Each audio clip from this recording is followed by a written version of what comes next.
ओम श्री सद्गुरु परमात्मने नमः।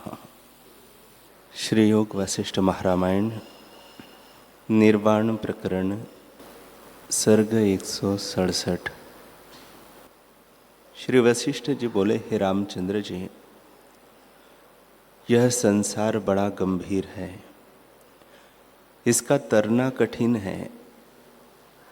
जिसको इससे तरने की इच्छा हो उसका यह कर्तव्य है कि वेदांत का अध्ययन, प्रणव का जप और चित्त को स्थिर करे। जब ऐसा उपाय करे तब ईश्वर उस पर प्रसन्न होंगे और उसके हृदय में विवेक उत्पन्न होगा, जिससे संसार असत्य प्रतीत होगा और संत जनों का संग प्राप्त होगा। संत जनों का आचार शुभ है, वे परम शांत, गंभीर और ऊंचे अनुभव रूपी फल से युक्त वृक्ष है। उनके यश, कीर्ति और शुभ आचार फूल और पत्ते हैं। ऐसे संत जनों की संगति जब प्राप्त होती है तब जगत के राग द्वेष रूपी तम मिट जाते हैं। जैसे किसी मजदूर के शीश पर बोझ हो और वह तपन से दुखी हो, पर वृक्ष की शीतल छाया प्राप्त होने पर वह शीतल होता है, फल खाकर तृप्त होता है और थकान का कष्ट दूर हो जाता है। वैसे ही संतों के संग से मनुष्य सुख को प्राप्त होता है। जैसे चंद्रमा की किरणों से मनुष्य शीतल होता है, वैसे ही संत जनों के वचनों से शांति होती है। हे रामचंद्र जी, संत जनों की संगति करने से पाप दग्ध हो जाते हैं। जो पुरुष सकाम होकर तप, यज्ञ और व्रत करते हैं, उनकी संगति न कीजिए, क्योंकि वे ऐसे हैं जैसे यज्ञ का खंभा पवित्र होता है परंतु उसकी छाया कुछ नहीं। इससे उसके नीचे कोई सुख नहीं पाता। हे रामचंद्र जी, सकाम कर्म जन्म मरण देने वाले हैं। यद्यपि जिज्ञासु भी यज्ञ, व्रत और तप करते हैं तो भी वे उनसे श्रेष्ठ है, क्योंकि वे निष्काम हैं। उनको विषयों में निरस्ता है और उनका आचार शुभ है। हे रामचंद्र जी, ऐसे जिज्ञासु की संगति विशेष अच्छी है, जिसकी चेष्टा की सब कोई स्तुति करते हैं और वह सबको सुखदायक लगती है। जो जिज्ञासु के समान नवनीत, कोमल, सुंदर और स्निग्ध होता है, उसको संतों की संगति प्राप्त होती है। हे रामचंद्र जी, फूलों के बगीचे और सुंदर फूलों की शैया आदि विषयों से भी ऐसा निर्भय सुख नहीं प्राप्त होता जैसा संतों की संगति से प्राप्त होता है, क्योंकि उनका निश्चय सदा आत्मा में रहता है।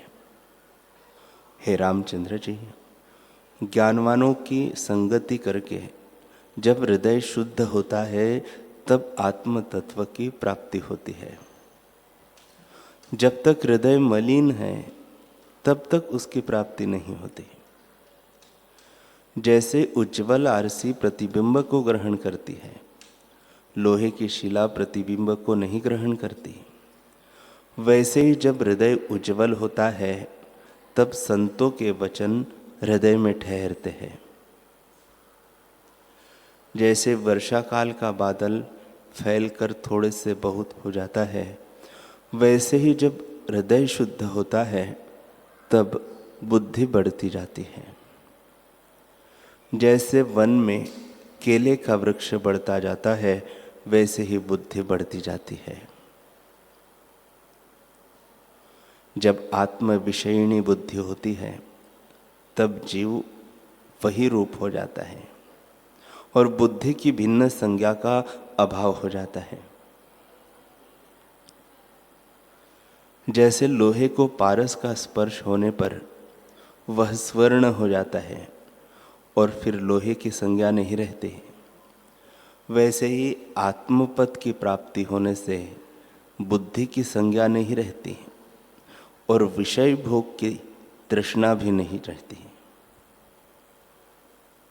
हे रामचंद्र जी, विषयों की तृष्णा और अभिलाषा ने जीव को दीन बनाया है। जब तृष्णा का त्याग करे तब परम निर्मलता को प्राप्त होता है।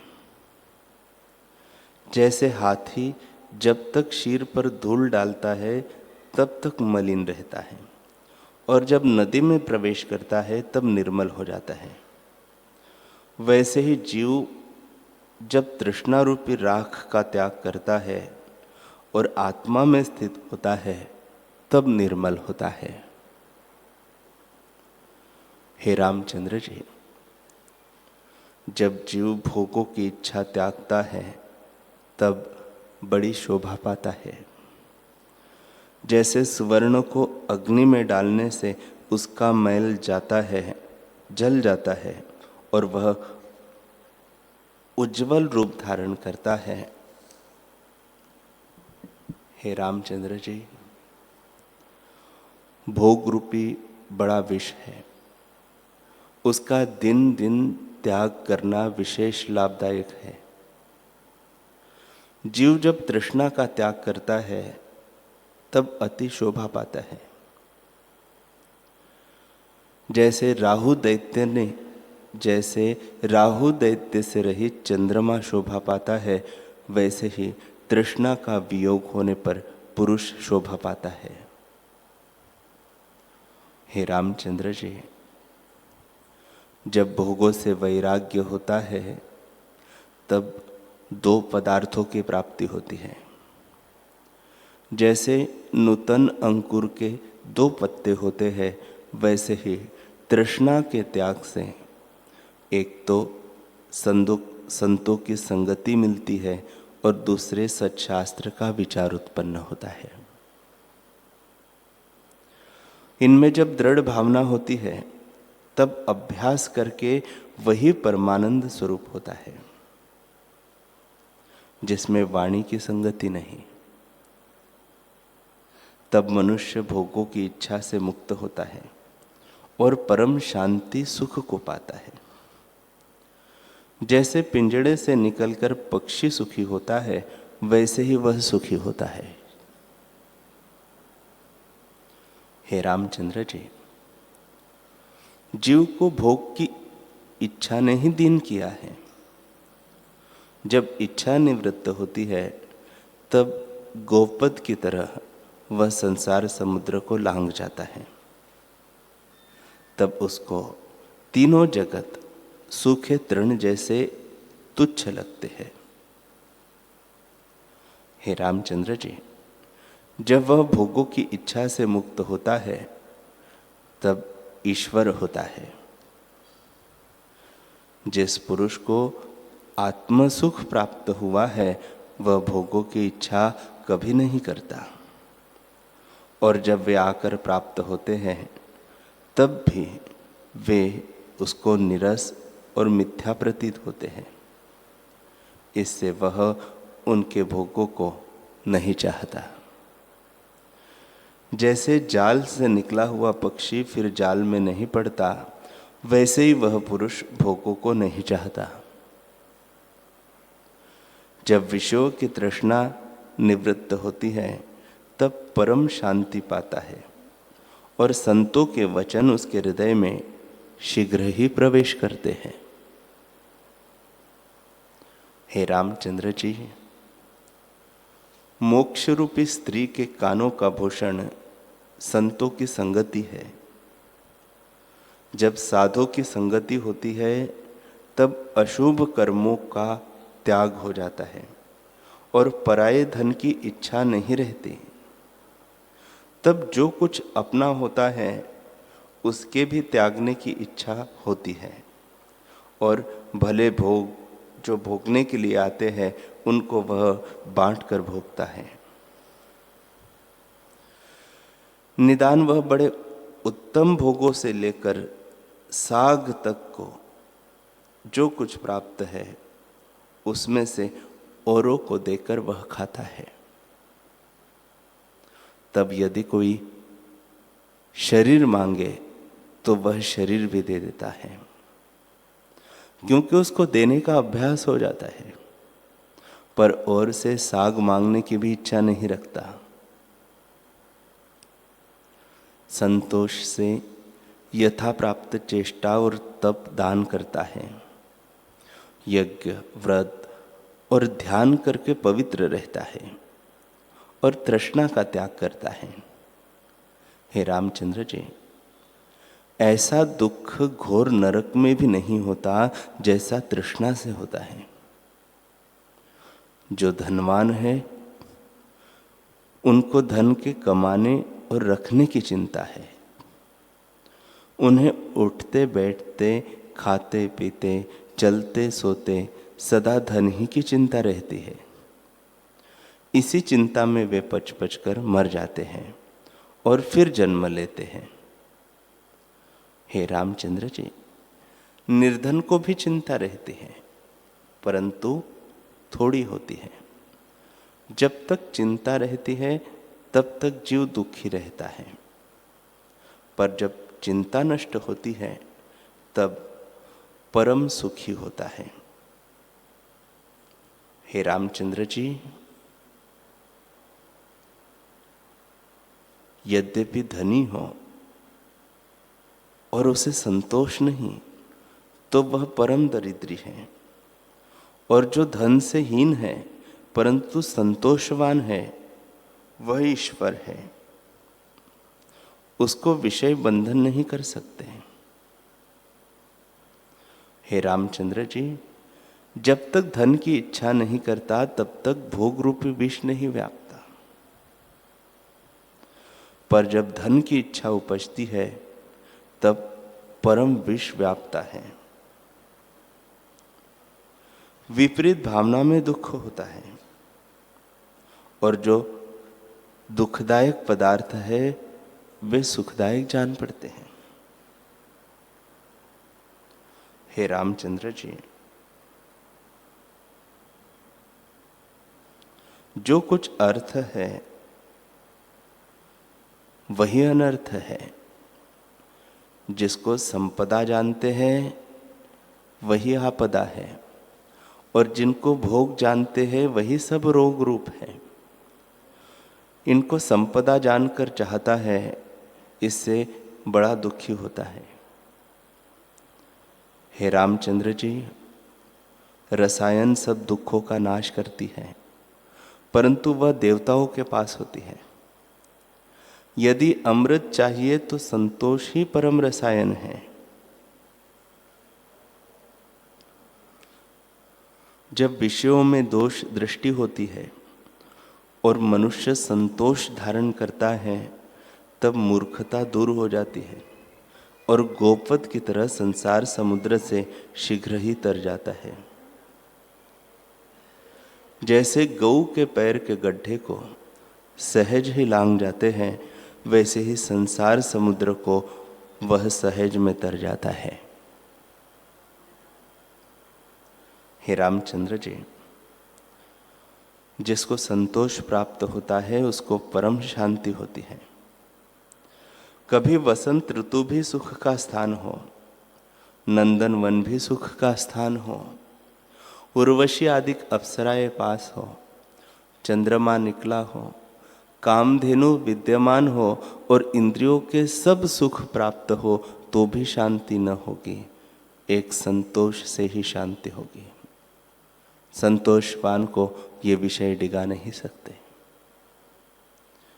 हे रामचंद्र जी, जैसे अर्घ्य भरकर छोड़ने से तालाब नहीं भरा जाता,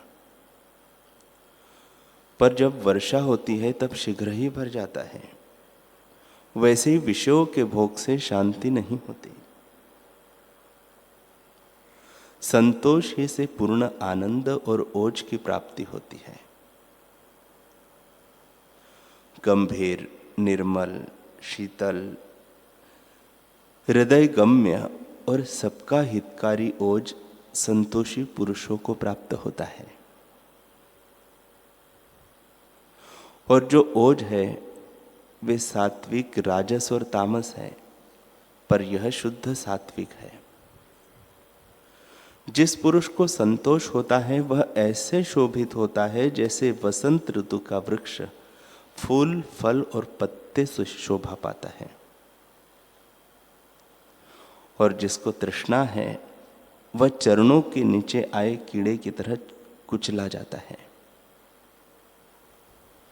हे रामचंद्र जी, जिसको तृष्णा है उसको संतोष और शांति भी नहीं होती। जैसे जल में डाला गया तृणों का पुला तीव्र पवन से उड़ता फिरता है, वैसे ही तृष्णावान पुरुष को क्षोभ होता है। हे रामचंद्र जी, जो पुरुष अर्थ की सदा इच्छा करता है वह अग्नि में प्रवेश करता है, अर्थात सर्वदा तपता रहता है। जैसे गर्दभ विष्ठा के स्थान में प्रवेश करता है, वैसे ही तृष्णावान जो विषय रूपी गंदे स्थान में प्रवेश करता है वह गर्दभ है। जैसे गर्दभ का स्पर्श करना अनुचित है, वैसे ही तृष्णावान गर्दभ का स्पर्श करना योग्य नहीं है। हे रामचंद्र जी, यह संसार मिथ्या है। जो इस संसार के पदार्थों को चाहता है वह मूर्ख है। इस जगत के अधिष्ठान को प्राप्त होने से जीव निर्वासनिक होता है, और जब निर्वासनिक होता है तब संतोष को प्राप्त होता है। तब ऐसा होता है जैसे तारों में चंद्रमा शोभा पाता है। इसे इच्छा के नाश का तुम उपाय करो। हे रामचंद्र जी, जब इच्छा नष्ट होती है और संतोष रूपी गंभीरता प्राप्त होकर द्वैत कलना मिटती है, तब उसी को पंडित जन परम पद कहते हैं। यह पद कैसे प्राप्त होता है सो भी तुम श्रवण करो। हे रामचंद्र जी, जब संसार से वैराग्य और संतों की संगति और सत्शास्त्रों के अर्थों और आत्मा में दृढ़ भावना होती है, तब जगत निरस हो जाता है। अर्थात जगत असत प्रतीत होता है, हृदय में शांति होती है, जीव अपने को ब्रह्म जानता है और परिच्छिन्नता मिट जाती है। जब तक जीव अपने को परिच्छिन्न जानता था, तब तक सब दुखों का अनुभव करता था, और जब संतों की संगति और सत्शास्त्रों से जगत निरस प्रतीत होता है, तब परम पद को वह प्राप्त हो जाता है।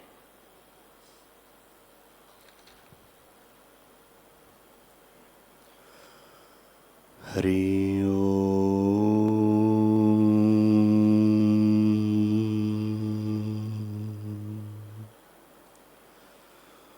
हरि ओम।